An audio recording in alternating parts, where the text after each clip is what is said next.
To check your transaction history on Steam, follow these simple steps. This guide will help you navigate through the platform to find your purchase records. Step 1. Log into your Steam account. Open the Steam client or visit the Steam website.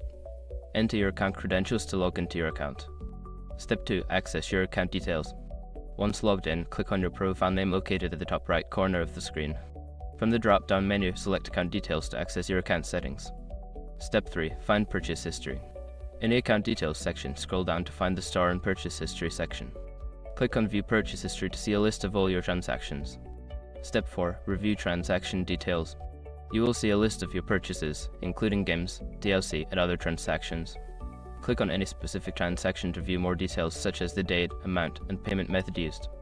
Step 5. Export your transaction history optional. If you need a record of your transaction history, you can take screenshots or manually note down the information. Steam does not currently offer a direct export feature for transaction history. In conclusion, checking your transaction history on Steam is straightforward and can be done in just a few steps.